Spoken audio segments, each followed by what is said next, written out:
Bismillahirrahmanirrahim. Assalamualaikum warahmatullahi wabarakatuh.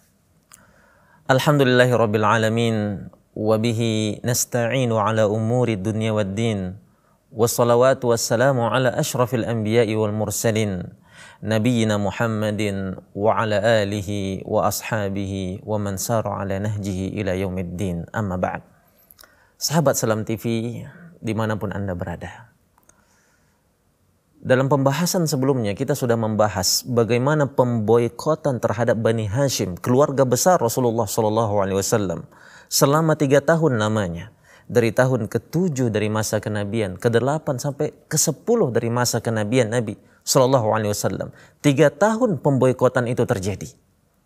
Dan Bani Hashim terlepas dari pemboikotan itu setelah orang-orang Quraisy menyaksikan satu mukjizat dari mukjizat Nabi SAW, di mana pemboikotan tersebut berhenti dengan pembatalan oleh orang-orang internal kafir Quraisy sendiri. Mereka tidak ada kesepakatan terkait dengan hal itu dan terjadi pertentangan di antara mereka sampai mereka berinisiatif untuk membatalkan hal itu yang dipelopori oleh 5 orang yang telah kita ceritakan sebelumnya. Dan kemudian Abu Thalib juga mengabarkan bagaimana Nabi SAW melihat dalam mimpinya, melihat diperlihatkan oleh Allah Subhanahu wa taala catatan di mana mereka menuliskan pemboikotan tersebut habis dimakan rayap, kecuali nama Allah yang tersisa di dalamnya, itu yang tidak bisa dimakan ataupun tidak mampu untuk dimakan rayap. Dan Abu Thalib menyatakan kalau seandainya apa yang dikatakan anakku ataupun keponakanku ini benar, maka lepaskan kami dari pemboikotan ini. Dan apabila itu satu kesalahan dan tidak terbukti, maka akan kami serahkan kepada kalian Muhammad bin Abdullah. Dan mereka melihat dengan mata kepala mereka sendiri dan mereka telah melakukan perjanjian dengan Abu Thalib, dan terbuktilah apa yang dikatakan oleh Rasulullah SAW, dan terlepaslah keluarga besar Rasulullah dari pemboikotan yang terjadi selama 3 tahun lamanya. Dan pemboikotan itu selang beberapa lama setelah usainya pemboikotan, Abu Thalib dalam kondisi yang sangat lemah. Abu Thalib dalam kondisi yang sangat lemah yang menyebabkan dia sakit keras pada saat itu. Dan kemudian dia pun tertimpa penyakit. Sampai penyakit ini terus merembat ke dalam tubuhnya, membuat dia tidak mampu lagi untuk bangkit dan mengantarkan dia kepada sakratul maut. Dan di ujung sakratul maut ini, melihat pamannya sedang sakit keras, dan detik-detik beliau mengalami perihnya akan dicabut nyawanya oleh Allah Subhanahu wa taala, maka muncul rasa iba di hati Nabi SAW melihat kondisi pamannya. Seorang paman yang senantiasa berada di garda terdepan membela dakwahnya. Paman yang senantiasa mensupport dakwah beliau. Walaupun dalam kondisi beliau tidak beriman dengan apa yang dibawa oleh Nabi SAW. Maka muncul rasa iba di hati Nabi Muhammad. Bagaimana kiranya kalau seandainya pamannya wafat dalam kondisi beliau masih belum juga untuk mengucapkan syahadat la ilaha illallah. Maka datanglah Nabi Muhammad kepada pamannya. Melihat kedatangan Nabi Muhammad SAW ini, maka rombongan-rombongan pemimpin orang Quraisy berbondong-bondong juga datang. Di antara mereka adalah Abu Thalib. Di antara mereka adalah Abu Jahal, yang membersamai kedatangan Nabi SAW, menjaga Abu Thalib jangan sampai terucap dari lisannya satu persaksian yang menjadi pintu masuk seseorang untuk mengucapkan syahadat. Karena sesungguhnya orang yang sakit rentan untuk dapat dipengaruhi. Orang yang sakit hatinya mudah untuk dipengaruhi. Lantas Rasulullah pun masuk ke kamar Abu Talib. Dan Abu Jahal membersamai juga. Dan Rasulullah SAW mengatakan, ya am, wahai pamanku, qul bi kalimatin uhajju laka biha indallah. Wahai pamanku, katakan suatu perkataan. Dengan perkataan ini aku akan menolongmu, aku akan membelamu di hadapan Allah pada hari kiamat. Aku mampu memberikan syafaat kepadamu pada hari kiamat. Artinya apa? Perkataan la ilaha illallah. Qul la ilaha illallah. Katakan la ilaha illallah. Suatu ikrar, persaksian bahwasanya tiada Tuhan yang berhak untuk diibadahi kecuali Allah. Inti dakwah dari Nabi Muhammad SAW untuk mengajak kepada tauhid.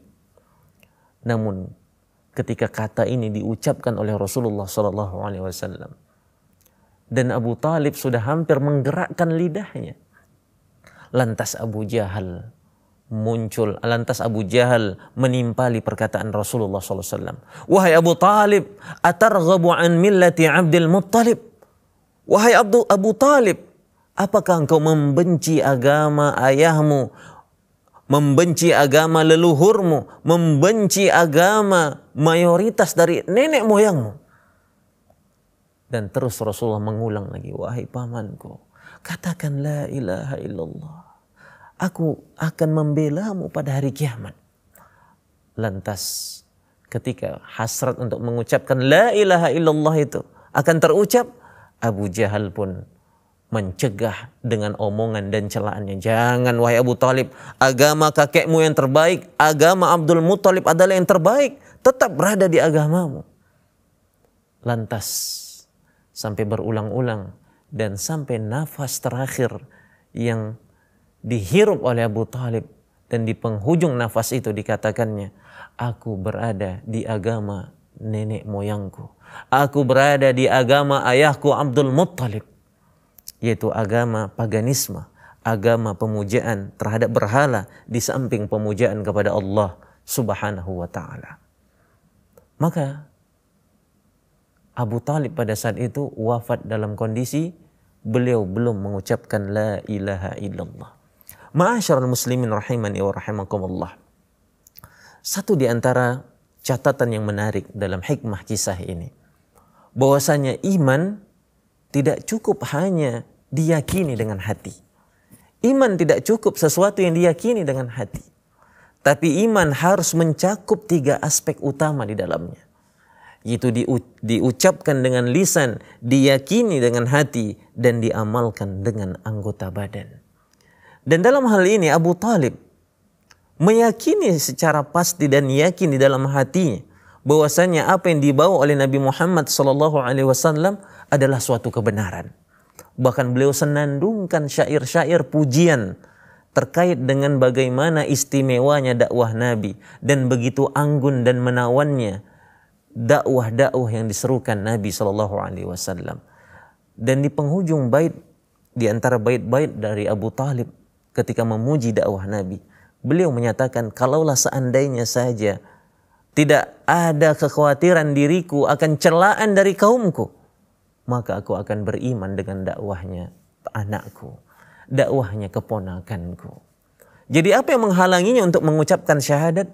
Cemoohan, cibiran, gunjingan, kata-kata miring yang akan dilontarkan oleh karib kerabat, sahabat-sahabat dan kaumnya. Maka oleh sebab itu Abu Talib mempertahankan gengsi ini, mempertahankan citra dia sebagai pemimpin yang tidak ingin ditinggalkan oleh orang-orang yang berada di sekitarnya. Dan lantas hal itu menjadi satu kesedihan di hati Nabi SAW. Lantas Nabi berupaya berdoa kepada Allah, meminta kepada Allah untuk Allah ampuni dosa-dosanya. Meminta kepada Allah agar Allah Subhanahu wa ta'ala mengampunkan dosa-dosa Abu Talib. Maka dalam hal ini turun teguran untuk Nabi SAW. Turun satu teguran dari Allah yang Allah tuliskan dalam surah At-Taubah. Wa ma kana an-nabiyyu walladzina amanu ay yastaghfiru lil musyrikin walau kanu ulu qurba min ba'di ma tabayyana lahum annahum ashabul jahim. Tidak boleh, kata Allah, tidak boleh seorang nabi dan tidak juga orang-orang yang beriman bersamanya untuk beristighfar kepada Allah, meminta ampunan kepada Allah terhadap orang-orang musyrik yang telah wafat. Setelah jelas di mata mereka, mereka wafat dalam kondisi kesyirikan. Maka hikmah yang kita petik dan intisari pelajaran yang kita ambil, mendoakan hidayah tidak ada masalah. Kita di dunia mendoakan hidayah kepada saudara kita yang masih musyrik, saudara kita yang belum memasuki agama Islam. Doa untuk hidayah tidak ada masalah. Tapi doa terkait dengan istighfar ketika mereka telah wafat, maka ini tidak diperkenankan. Ma'asyiral muslimin rahimani wa rahimakumullah. Tidak selang berapa lama, beberapa bulan dari wafatnya paman dari Nabi Muhammad SAW, wafat juga Khadijah pada saat itu. Maka lengkaplah tahun itu menjadi tahun kesedihan bagi Nabi Muhammad SAW. Tahun di mana Nabi SAW mendapatkan musibah demi musibah, kehilangan orang-orang yang terdekat, kehilangan orang-orang yang mensupport dakwah beliau dari nol, mensupport dakwah beliau sampai titik darah penghabisan. Dan hal ini menyebabkan kesedihan yang begitu sangat mendalam di hati Nabi SAW. Kesedihan demi kesedihan, penolakan dalam dakwah, kehilangan karib kerabat yang tercinta, mengantarkan Nabi SAW ke dalam satu kesedihan yang begitu sangat mendalam. Sampai tahun ini disebut dengan Amul Huzn, tahun kesedihan. Dan untuk mengobati rasa kesedihan Nabi SAW, menghibur Nabi SAW, maka Allah Subhanahu wa Ta'ala memberikan satu tasliyah, satu hiburan. Apa hiburan yang Allah berikan untuk mengangkat kembali moral dari Nabi SAW, untuk menghidupkan dan menggelorakan lagi semangat dakwah beliau? Jangan sampai beliau terlarut-larut dalam kesedihan ini. Maka Allah Subhanahu wa Ta'ala jadikan satu monumen, ataupun Allah jadikan satu peristiwa yang begitu sangat besar yang dikenang dalam sejarah Islam, yaitu hari Isra dan Mi'raj, hari Nabi SAW yang diperjalankan oleh Allah Subhanahu wa Ta'ala dari Masjidil Haram ke Masjidil Aqsa. Ma'asyiral muslimin rahimani wa rahimakumullah. Peristiwa ini terjadi setelah kehilangan Rasulullah SAW, ataupun Rasulullah setelah kehilangan paman dan juga istrinya, yang menyebabkan hati beliau begitu bersedih. Dan para mu'arikh berbeda pendapat terkait dengan kapan terjadi Isra Mi'raj ini. Ada yang mengatakan Isra Mi'raj itu terjadi pada 16 bulan sebelum hijriah atau sebelum hijrahnya Nabi SAW. Ada yang mengatakan 5 tahun setelah diutusnya Nabi. Dan ada yang mengatakan 1 tahun 2 bulan sebelum hijrah. Tapi yang paling rajih dari 3 pendapat yang kita utarakan ini adalah peristiwa ini terjadi setelah wafatnya Khadijah radhiyallahu anha, dan itu terjadi pada tahun 10 kenabian. Akan kita lanjutkan pembahasan ini dan bagaimana detik-detik perjalanan Nabi. Tetap bersama kami di segmen Sirah Nabawiyah setelah pesan-pesan yang berikut ini.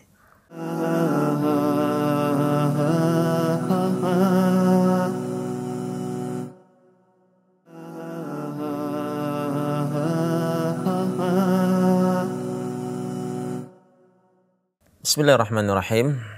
Alhamdulillah wassalatu wassalamu ala Rasulillah amma ba'd. Ma'asyiral muslimin rahimani wa rahimakumullah. Peristiwa Isra Mi'raj ini merupakan suatu peristiwa besar di dalam sejarah peradaban Islam, dan menjadi satu peristiwa di mana Rasulullah Sallallahu Alaihi Wasallam mendapatkan satu kewajiban yang besar di antara kewajiban-kewajiban Islam setelah syahadat, yaitu perintah salat, di mana seluruh ibadah yang diberikan kepada Nabi Sallallahu Alaihi Wasallam diperintahkan Allah melalui perantara malaikat Jibril, melalui perantara wahyu yang Allah berikan, yang Allah titipkan kepada malaikat Jibril yang disampaikan kepada Nabi kita Nabi Muhammad sallallahu alaihi wasallam.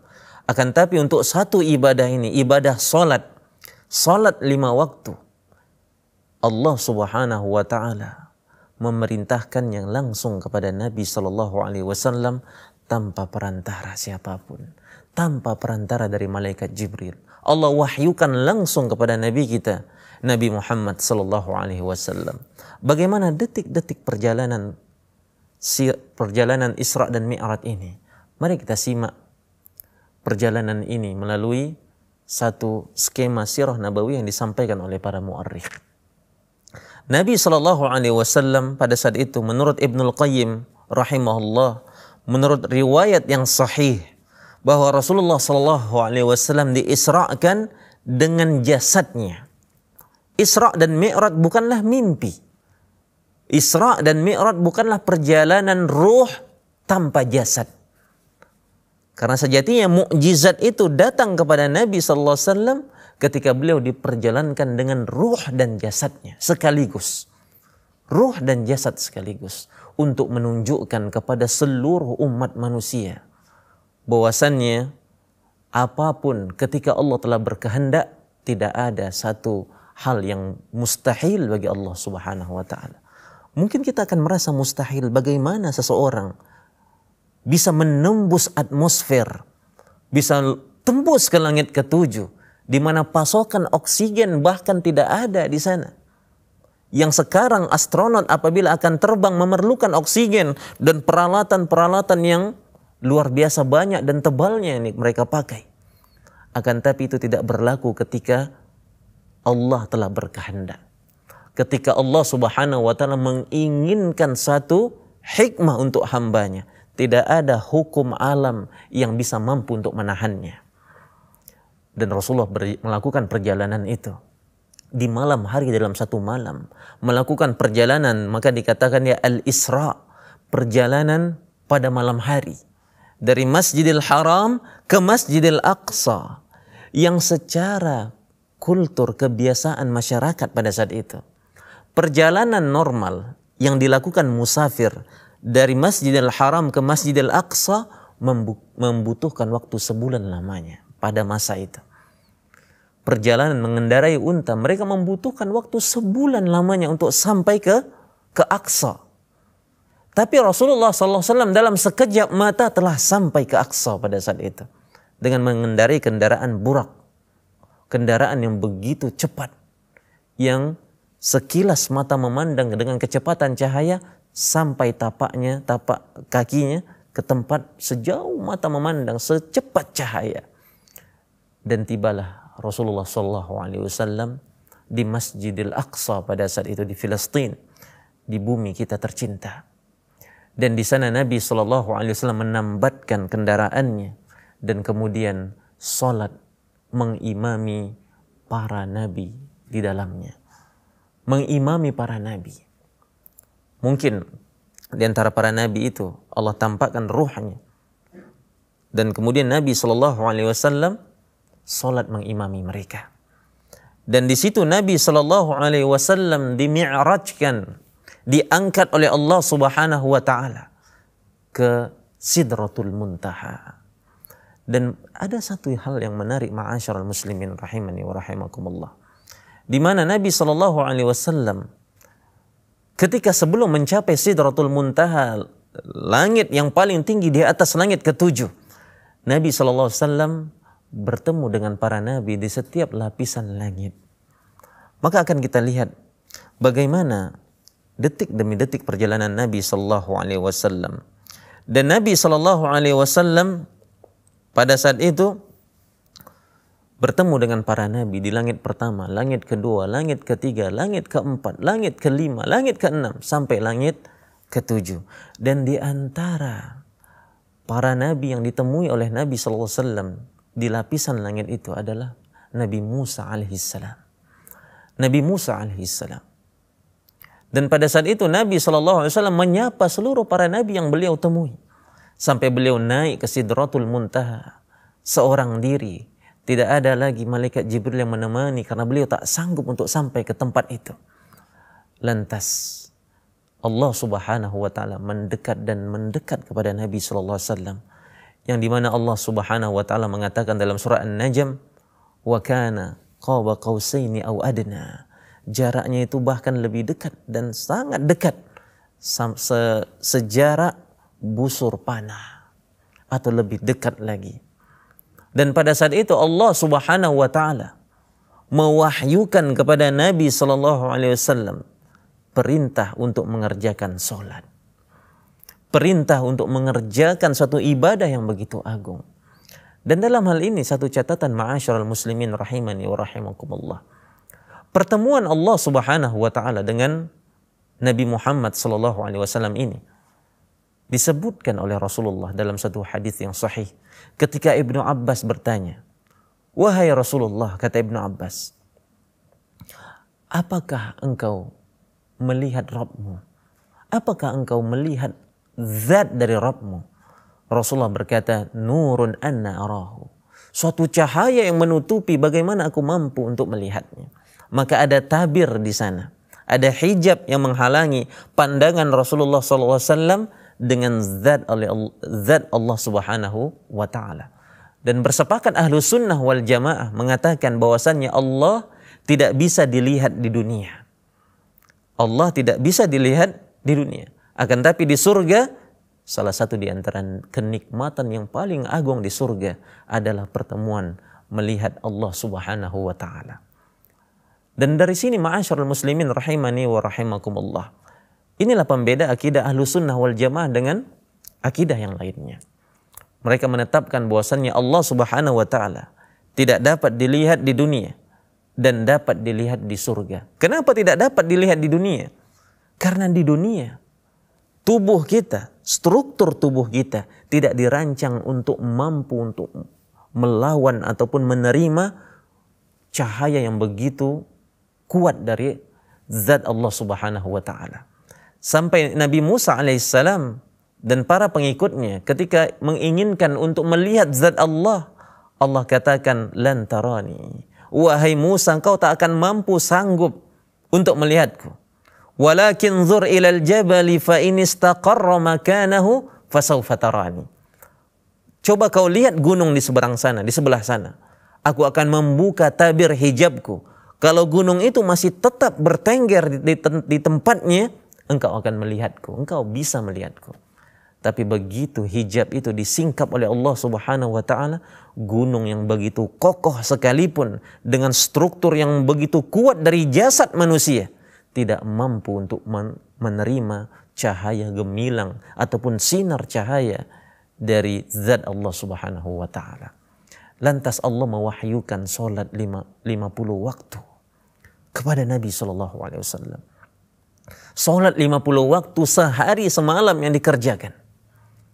Lantas menerima perintah ini, Rasulullah sallallahu alaihi wasallam tidak menego dan tidak menawar, menerima hal itu.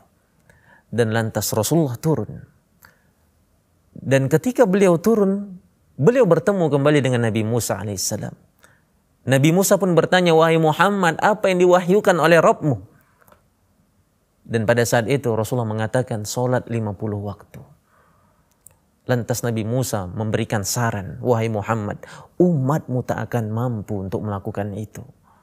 Naik lagi keharibaan Allah Subhanahu wa taala, minta keringanan, minta dispensasi keringanan dari perintah tersebut."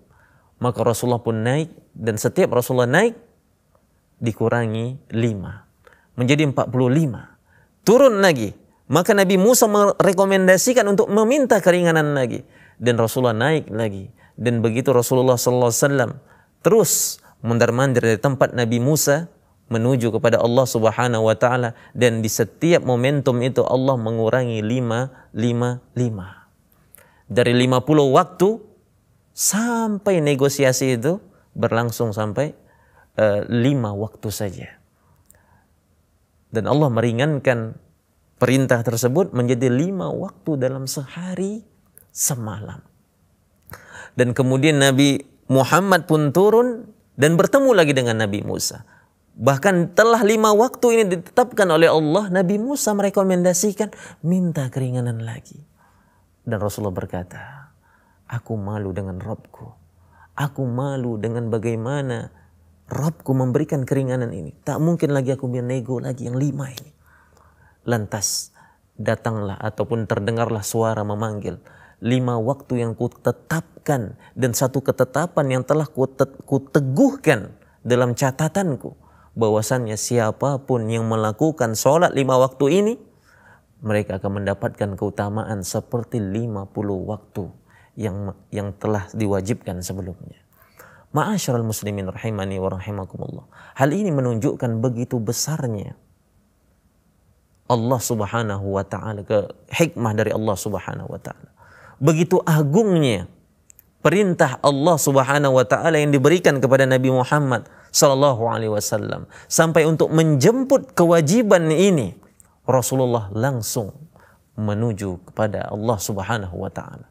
Dan untuk menunjukkan begitu besar dan berharganya perintah ini, Allah subhanahu wa ta'ala menunjukkan bagaimana suatu momen besar dari peristiwa ini diperjalankannya Nabi dari Isra dan Mi'raj ini.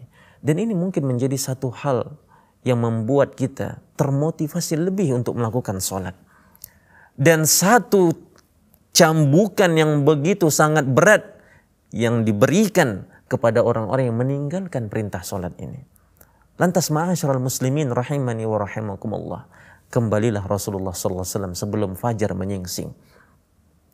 Dan ketika selesai melakukan sholat fajar, Rasulullah telah tiba di Masjidil Haram pada saat itu.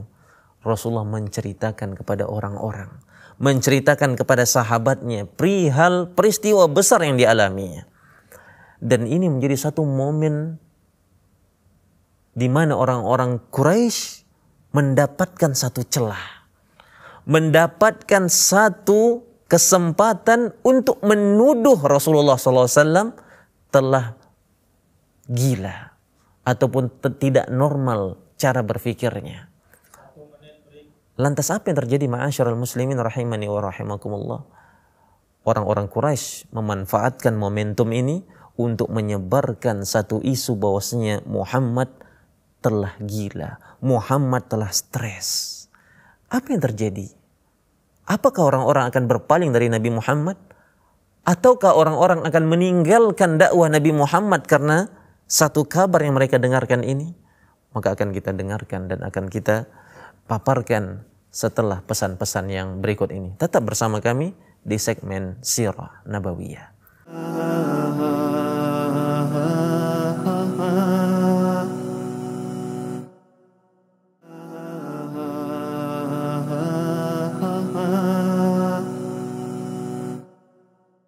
Bismillahirrahmanirrahim. Alhamdulillah wassalatu wassalamu ala Rasulillah. Ma'asyiral muslimin rahimani wa rahimakumullah. Peristiwa Isra dan Mi'raj ini menjadi pembeda di mana orang-orang yang beriman kepada Rasulullah SAW dengan sebenar-benar keimanan dan mana mereka yang meragukannya. Dan menjadi satu pembeda antara mukmin dengan kafir, antara mukmin dengan musyrik. Apa yang terjadi ma'asyiral muslimin rahimani wa rahimakumullah? Disebutkan dalam Sirah Nabawiyah, sebagian orang-orang yang beriman kepada Nabi Muhammad SAW meragukan hal itu. Sebagian mereka. Dan pada saat itu juga orang-orang musyrik memanfaatkan momentum ini untuk mendatangi sahabat setia Rasulullah SAW. Sahabat yang senantiasa membersamai beliau, bahkan menjadi salah satu di antara pionir dakwah Islam yang banyak memberikan kontribusi dan pengaruh positif. Siapa dia? Abu Bakar As-Siddiq. Dan berbahagialah orang-orang Quraisy yang masih musyrik pada saat itu dan mencoba memberikan pengaruh demi pengaruh kepada tokoh-tokoh kaum muslimin. Salah satu di antaranya adalah Abu Bakar As-Siddiq. Datanglah mereka ke kediaman Abu Bakar As-Siddiq dan berkata, "Wahai Abu Bakar, sudahkah engkau mendengar suatu perkataan yang dikatakan oleh sahabatmu Muhammad?" Lantas Abu Bakar bertanya, "Apa yang dikatakannya? Apa yang dikabarkannya kepada kalian?" Lantas orang-orang musyrik tadi berkata, beliau mengabarkan kepada kami, menceritakan kepada kami bahwasannya beliau diperjalankan dalam suatu perjalanan peristiwa dalam satu malam dari Masjidil Haram ke Masjidil Aqsa dan naik ke langit ketujuh dan di atas langit itu lagi di Sidratul Muntaha dan bertemu dengan Allah dan mendapatkan satu perintah yang agung, yaitu perintah sholat 5 waktu. Dan kemudian kembali lagi ke dunia sebelum fajar menyingsing, dan seluruhnya itu terjadi dalam satu malam. Bagaimana pendapatmu? Dan mereka berharap Abu Bakar menepuk jidatnya ataupun mengeluh dengan keadaan ini ataupun mendustai hal ini. Tapi mereka mendapatkan satu pernyataan yang begitu sangat mereka benci. Apa kata Abu Bakar? Abu Bakar As-Siddiq berkata, kalau seandainya benar berita ini keluar dari mulut Muhammad, kalau seandainya saja ini sesuatu yang benar-benar dikatakan oleh Muhammad, faqad sadaq, maka dia telah benar, dia adalah orang yang jujur. Dan aku akan membenarkan hal ini. Ma'asyiral muslimin rahimani wa rahimakumullah. Tanpa ada kompromi, tanpa ada basa-basi, tanpa ada tawar-menawar, Abu Bakar As-Siddiq radhiyallahu anhu menyatakan bagaimana sikap seorang muslim sejatinya, sikap seorang mukmin yang sebenarnya, bahwasanya mereka beriman kepada kabar-kabar yang dikabarkan oleh Allah dan Rasulnya tanpa ada negosiasi. Apalagi hal yang berkaitan dengan perkara yang gaib, bahkan perkara yang di luar nalar sekalipun, yang tidak mampu untuk dicerna oleh akal kita sekalipun. Ketika hal itu dikabarkan oleh Allah, dikabarkan oleh Rasulullah SAW, maka kewajiban kita adalah membenarkannya, walaupun akal kita belum sanggup untuk mencernanya. Karena sejatinya bukan masalah pada kabar yang dikabarkan kepada kita, tapi masalahnya akal kita belum mampu untuk mencerna, belum mampu untuk memahami konteks hal itu.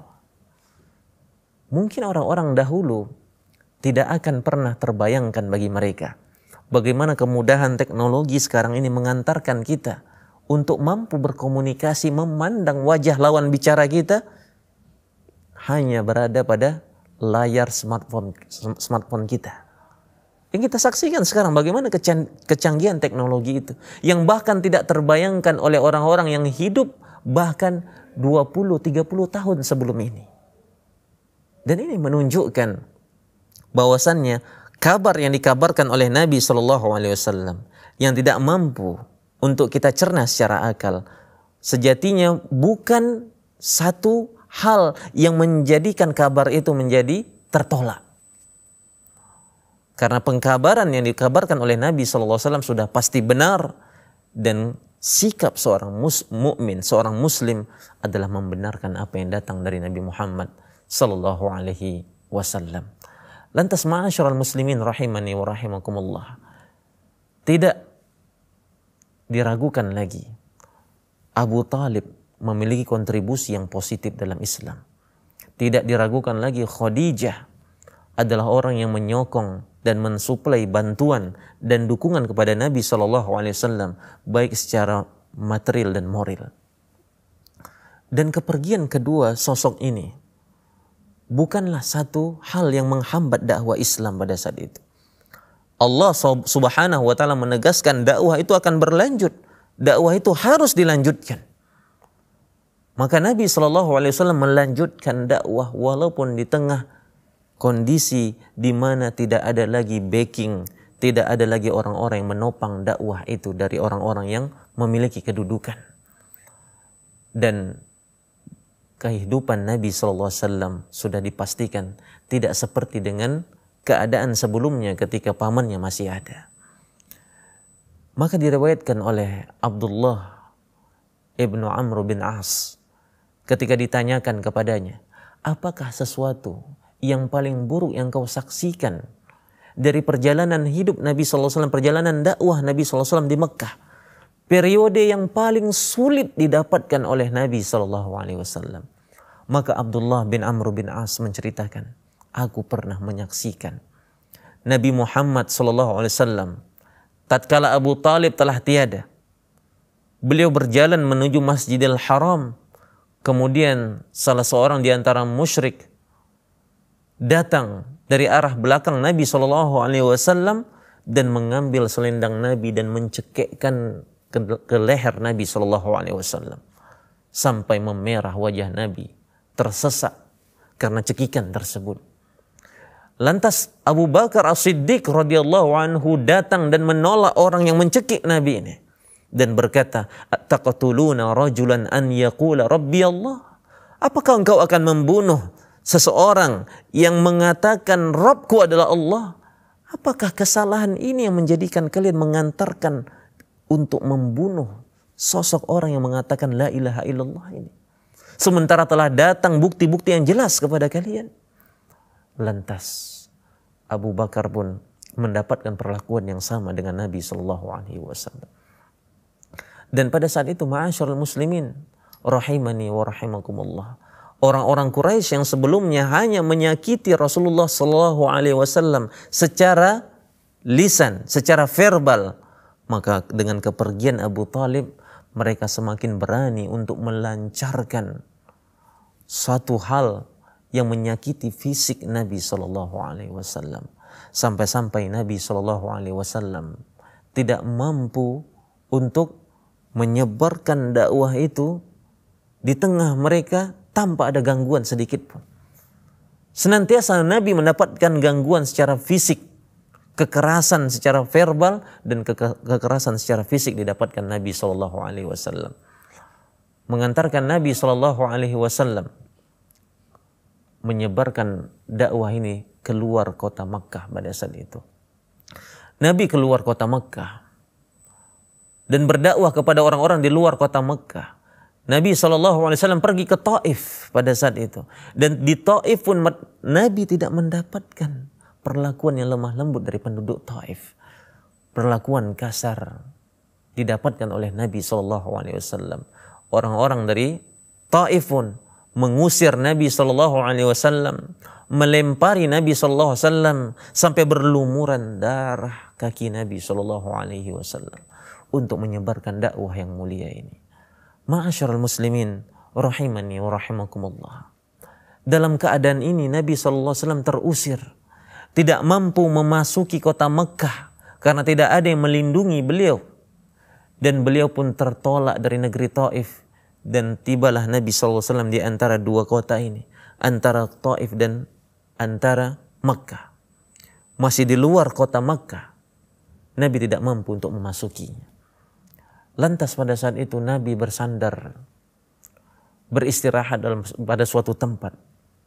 Datanglah malaikat Jibril dari arah langit dan kemudian berkata kepada Nabi Muhammad SAW, "Wahai Muhammad, aku membawakan ke hadapanmu malaikat penjaga gunung, malaikat yang Allah amanahkan untuk menjaga gunung. Maka perintahkanlah suatu perintah kepadanya, maka akan ditimpakannya gunung kepada mereka yang engkau perintahkan."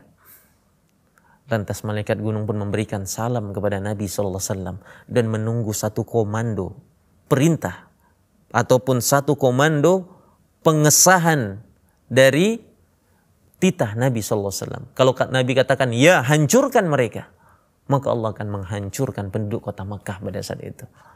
Allah Subhanahu wa Ta'ala sejatinya menantikan apa sikap yang diambil Nabi SAW. Dan Allah sudah mengetahui bahwasanya Nabi kita adalah Nabi yang begitu sangat bijak di dalam bersikap. Wa innaka la'ala khuluqin azim. Yang Allah memuji akhlaknya yang begitu sangat mulia. Lantas mendapatkan tawaran ini, Nabi berkata, tidak, bukan itu yang kuinginkan. Tidak itu yang kuharapkan. Yang kuinginkan sesungguhnya adalah agar kiranya muncul dari tulang sulbi mereka, dari penduduk-penduduk yang menolak kehadiranku, penduduk-penduduk Makkah yang menantangku. Aku berharap muncul dari tulang sulbi mereka orang-orang yang mentauhidkan Allah Subhanahu wa Ta'ala. Ini salah satu di antara cerminan bagaimana mulianya akhlak Nabi kita, Nabi Muhammad SAW. Di tengah kondisi hal yang seperti yang kita katakan tadi, Nabi SAW masih sempat memikirkan satu kemaslahatan yang begitu besar untuk umatnya. Kalaulah seandainya fisiknya yang disakiti, kehormatannya yang dicoreng, Nabi SAW tidaklah merasakan itu satu tantangan yang menghentikan beliau di dalam berdakwah. Dan Nabi SAW memberikan pemaafan untuk mereka. Sampai Anas bin Malik berkata, sampai Abdullah bin Mas'ud meriwayatkan dalam satu hadis yang sahih dalam Sahih Bukhari, ketika Rasulullah SAW berdarah, Abdullah bin Mas'ud mengatakan, laka-anni, seakan-akan pernah suatu kali, kata Abdullah bin Mas'ud, aku melihat Rasulullah SAW berdarah wajahnya, berlumuran darah wajahnya, karena satu siksaan yang didapatkan oleh kaumnya. Dan Rasulullah berkata, Rabbighfir qaumi fa innahum la ya'lamun. Ya Allah, ya Rabb, ampunilah kaumku, sesungguhnya mereka tidak mengetahui. Lantas ma'asyiral muslimin rahimani wa rahimakumullah, bagaimana kisah perjalanan dakwah Nabi SAW ini setelah wafatnya pamannya dan setelah peristiwa Isra dan Mi'raj ini? Apa yang terjadi 3 tahun sebelum hijrah ini? Maka ini akan kita ikuti dan akan kita jelaskan pada edisi yang mendatang. Tetap bersama kami di segmen Sirah Nabawiyah di Salam TV, dan kita akhiri dengan membaca doa kafaratul majlis. Subhanakallahumma wa bihamdika asyhadu an la ilaha illa anta astaghfiruka wa atubu ilaik. Assalamualaikum warahmatullahi wabarakatuh.